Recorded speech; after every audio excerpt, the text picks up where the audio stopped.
Howdy, Colts Nation. Welcome back to another episode of Bring the Juice. Guys, this is, I think, coming out on 4th of July because we're kind of going with the theme here of the hats. So, hey, listen, I have a challenge for everyone in the comment section. Please make sure that you're putting out there who has the best hat here. Now, obviously, we're starting with Cody, who I like to say has the what I call the offensive lineman coach hat. You know, the hat that covers every part of your head, you know, and it protects you from the sun, man. It's what every coach should have out there on the field in the middle of August when they're coaching their teams for training camp. And obviously, I have the 4th of July Star Spangled hat. I mean, you can't go wrong here, ladies and gentlemen. But anyways, enough with the madness. We're going to go ahead and get on with this video. We're continuing our positional breakdown, this time with the cornerback room. And a lot of people have had a lot of things to say about this cornerback room. A lot of people with maybe not a lot of confidence in this room, Cody. But we'll go ahead and hop straight into it. The first thing you have to talk about is the best corner on this team, and that is Kenny Moore, who got a new deal this offseason. I think it was a 3-year, $30 million deal to keep him around for the time being. The 29-year-old corner who has pretty much been a Pro Bowl level player ever since coming to Indianapolis, has really done a fantastic job. Was one of the few bright spots last year in a secondary that was otherwise demoralized by injuries. Has had to do a lot of great things, and he has been a constant. Talk to me about Kenny Moore here, Cody. Yeah, when it comes to Kenny Moore, I mean, what can you say about him? I mean, just been the definition of a homegrown guy. I mean, we found him undrafted free agent, from New England. And ever since 2017, Derek, I mean, he's just been such a model of consistency in his first full season of 2018. I mean, one of the best slot corners in the NFL, but he also can play outside too, which I think is definitely important. And so overall, even though he's a little bit shorter, I mean, this dude's got insane length for his size. I mean, the arms are probably somewhere of a guy that is a few inches taller. So Kenny Moore, what can you say about him? He's been such a consistent corner when, so many corners have come and gone since 2018. Kenny Moore has been one of those players that's been very consistent and honestly a staple of this Colts defense for the last number of years, being in different regimes, having a couple different defensive coordinators, but Kenny Moore has figured it out and continued his high play. Again, we know last year in 2022, Kenny Moore had some issues. He dealt with some injuries and, with the scheme, it was so much different than Gus Bradley in certain ways and how he was utilized. But as the year progressed into 2023, we started to see him start to, find his role a little bit more, which was definitely awesome to see. So when it comes to Kenny Moore, I mean, definitely the captain back there, that veteran. And in a room that has a lot of young guys, Kenny Moore is so critical to what they do because he is just a guy that's not only, played and been in this roster, in this system for a long time, but he has played at a high level. Like you mentioned, a Pro Bowl caliber level pretty much every season he's been here. So definitely a guy with Kenny Moore that's invaluable and was definitely one of the top free agents on defense that you're like, you need to bring him back because he is so, so important to what the Colts do defensively. And he can play a little bit everywhere too, which is definitely a big, big asset for the Colts. 100% definitely going to look to keep that guy around. Now let's go to the outside corners here. And we'll go ahead and start here with JuJu Brent, who was a second-round draft pick for the Indianapolis Colts in 2023. A lot of hype going into this last season for JuJu Brent. But injuries were really the biggest storyline when it came to JuJu. Was coming off of a wrist surgery in the early part of 2023, so he wasn't able to do a lot of workouts. He wasn't able to do a lot of anything up until the last couple of weeks of training camp. So he didn't really get much of an off season, Cody. And then, he started the season on the bench. And then when the Colts realized that it couldn't get any worse than the guys that they had out there, they decided to throw him out there. And from that moment forward, JuJu Brent became the outside corner for the Indianapolis Colts. Outside of a few more injuries, JuJu Brent's had some really great moments for the Indianapolis Colts. I mean, what are we expecting with JuJu Brent in 2024, man? Well, I think you mentioned it. The first thing is just stay healthy. I mean, that's the most important thing for JuJu. I mean, similar to Kenny Moore, he's just so long. His arms are so long, but he's actually got more of that frame as well in terms of the height. He's such a big corner. He's like 6'2", so he's definitely got that size that you're looking for. And honestly, that prototypical Gus Bradley corner that he likes to use so much. Like we've seen all the different corners from, his time in Jacksonville, his time in Seattle. Like he likes those big physical corners. And JuJu Brents definitely is a guy that is that. He definitely fills that role very well. But you're right. He was kind of playing behind the eight ball pretty much from the start because of that wrist surgery he had, in the off season. So he couldn't play and do a whole lot in the spring. He didn't do anything in the spring and couldn't barely do a whole lot up until a couple weeks into the season. So definitely a guy that the Colts had to kind of bring along, and he kind of had to learn on the fly a little bit. So I'm definitely looking for him to improve in some ways, and obviously staying healthy is the most important thing. But, JuJu had his moments, where he looked really good. I mean, that Baltimore game right away creates a turnover. He had a couple nice moments throughout the course of the season when he was on the field. But again, he still had some moments, specifically that Houston game where he gets beat deep. And I know, it wasn't like necessarily all his fault there because he was expecting some safety help. But, he had some rookie moments like every corner does. And, it's kind of funny, just like with where the standard of the Colts were, like the expectation obviously was higher. And so I think we kind of lost sight sometimes that he was a rookie. He had, he wasn't this guy that was a 5-year vet out there. He needed some time to have some mistakes made. Every single young corner makes mistakes when they're learning the position. That's just the nature of it. So I think for JuJu, he definitely, number one, got to stay healthy. But number two, I think just having a full off season is going to be so helpful for him being in this system. And actually, he's been participating in the spring. Now he's going to have a full training camp. He's going to have the preseason. So I think that can only help a player like JuJu Brent to even ascend here, potentially to that number one outside corner, which I know right now we kind of pencil him in there, but like really cement himself as that number one outside corner moving forward. So I love JuJu Brent. I love the physicality he brings and just the overall athleticism. And I think if he can stay healthy, he has an opportunity here to take it to another level in his second year. Absolutely. All right, let's go to the next one here. And it was the corner opposite of him for the majority of the season. And that was Jaylen Jones, who was also a corner that was taken in the 7th round of the 2023 draft. And he had his ups and downs as well, Cody. But you fully expect that from a 7th round corner. But again, we still saw a lot of times where Jaylen Jones had some good moments. And again, for a guy who was a rookie and someone that was, again, thrown into the fire because he had to be, I think Jaylen Jones showed you a few things that he could hang with some people if he just gets a little bit more time. What do you think about Jaylen Jones and how he can progress? Yeah, and again, for a good chunk of the season, like when JuJu was hurt, when Dallas Flowers went down, I mean, let's be honest, Jaylen Jones was the number one outside corner for a while. Like, he actually had to perform that duty for a couple games. And as a 7th round rookie, I thought, yes, he had moments where he struggled, no doubt about that. But he also had moments where he looked pretty good, Derek, especially for a kid that, is still very young. I think he's only 22 years old.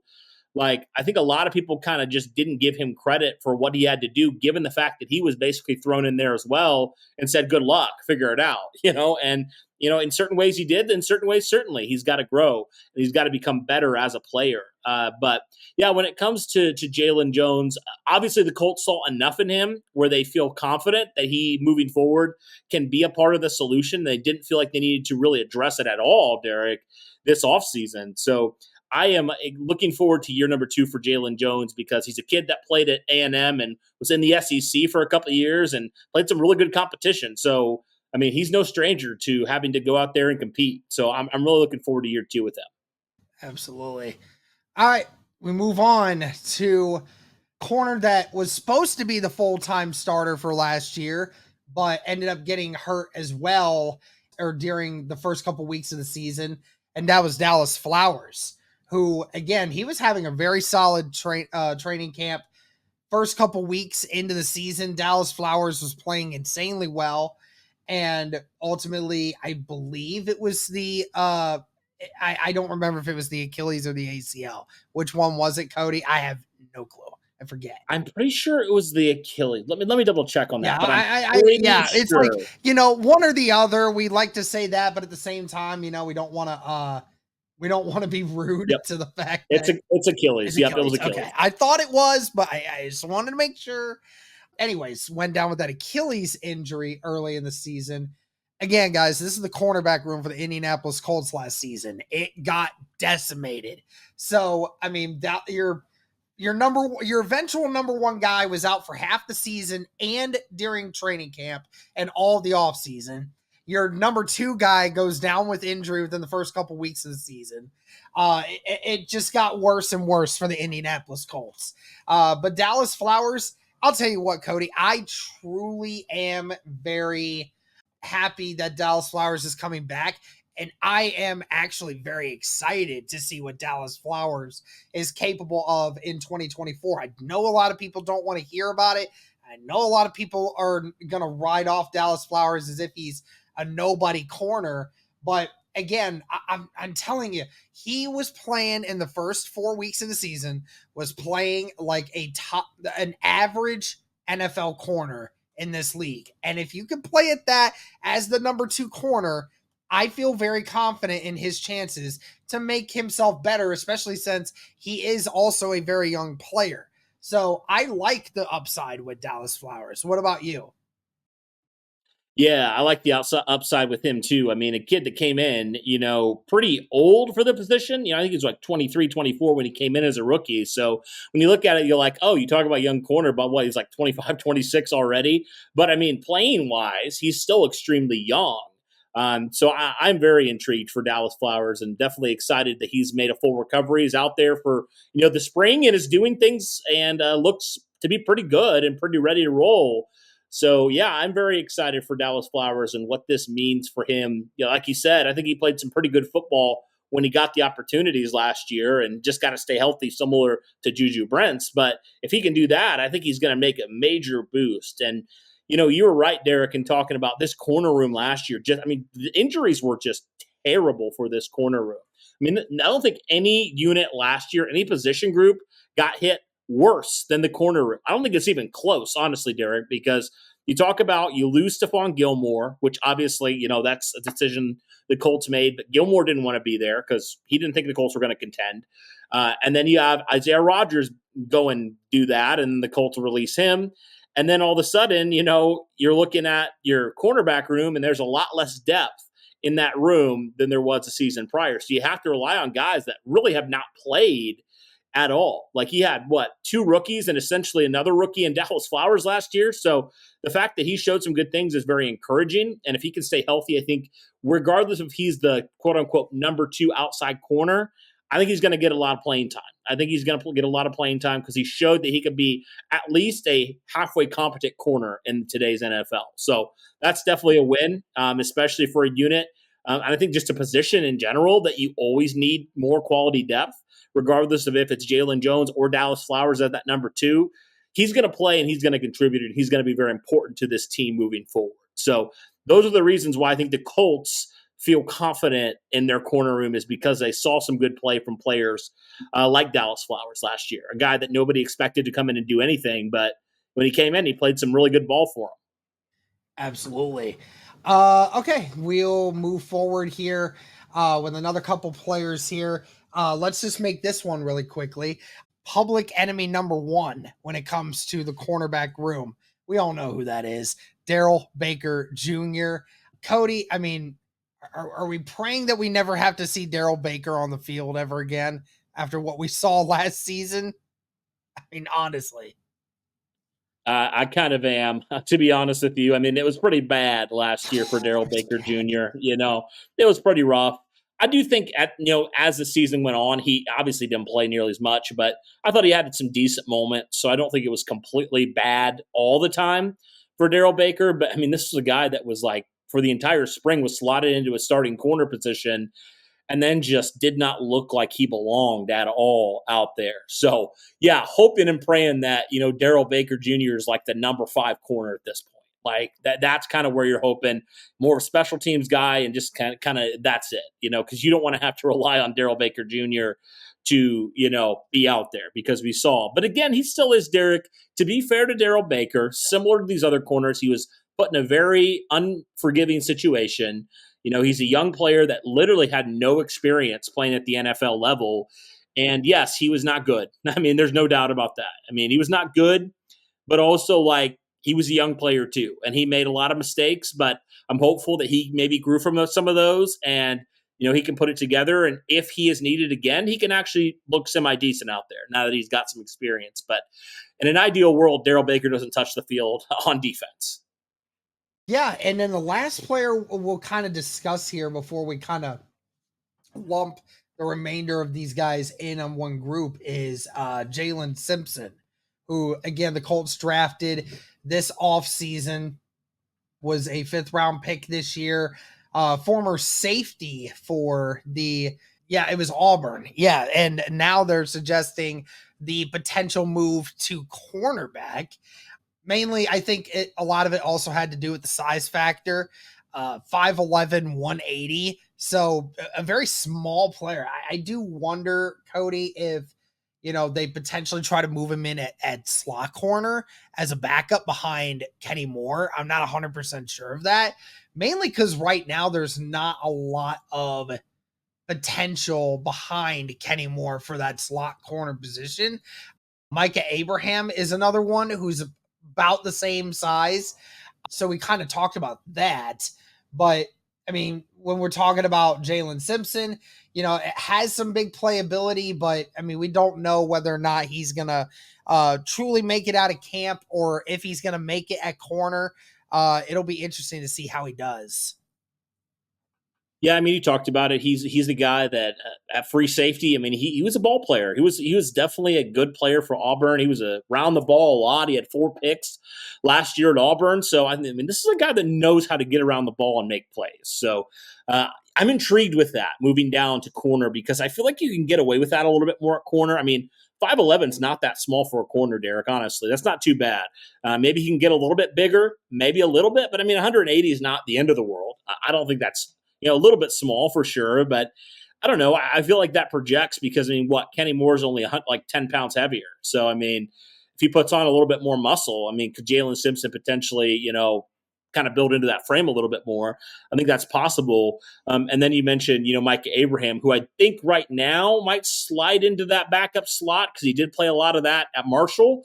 But yeah, 2 young guys that I'm honestly intrigued. We haven't talked about a lot of these young guys at corner yet, because we just don't know a whole lot. I mean, Micah Abraham, not the most athletic guy, but insanely productive at his time at Marshall. And so a kid that I'm really intrigued about just for his ball skills alone and what that could potentially provide. But yeah, Jaylen Simpson, at least from a physical standpoint, definitely has the advantage there. He's just very athletic type of guy as well. I mean, we've seen that. That's kind of a trend.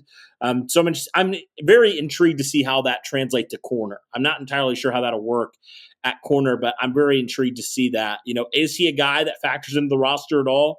Or is he and Mike Abraham more of like practice squad guys, right? I'm not sure, but I think Simpson has a good chance here to make some impressions, because, I mean, I think he honestly has a chance to push for that one of those final corner spots. I think that's a possibility. I don't think that's out of the question. And when you look at some of these other corners, which, sorry if I'm taking your thunder here, but nobody really stands out. I mean, Amir Speed last year, while he's got the size, he was a special teams guy. Chris Lamons, didn't really play a whole lot. And then who else you got? Like Clay Fields, who's a rookie, undrafted rookie, and that's really about it. So I do think that there's some opportunities, depending on how many corners the Colts keep, for one or both of these guys to seriously compete for a roster spot. Yeah, absolutely. There's some depth. There is some guys that can make some names, but yeah, it is definitely going to be an interesting group. We're going to definitely have to keep an eye on them throughout the season, especially, as I said at the top of the video, a lot of people saying that this unit needs to have somebody added to it in order to make it whole. And, I don't know if I fully agree with that. I would say that mainly for the safety room, but I would not say that necessarily about the cornerback room, because I think that there's just a lot less experience at the cornerback room. But I think that there's overall a lot more talent on the cornerback room than what there is in the safety room. But again, we'll see how that goes. But anyways, that's going to do it for this one, guys. Again, before you do anything else, comment on the hats. You know you want to pick this one. Obviously, guys, let us know your thoughts as well on this video. Let us know who you guys are looking forward to watching and who you want to stay off the field. But that's going to do it for this one, guys. Thank you so much for all the support. And as always, go Colts.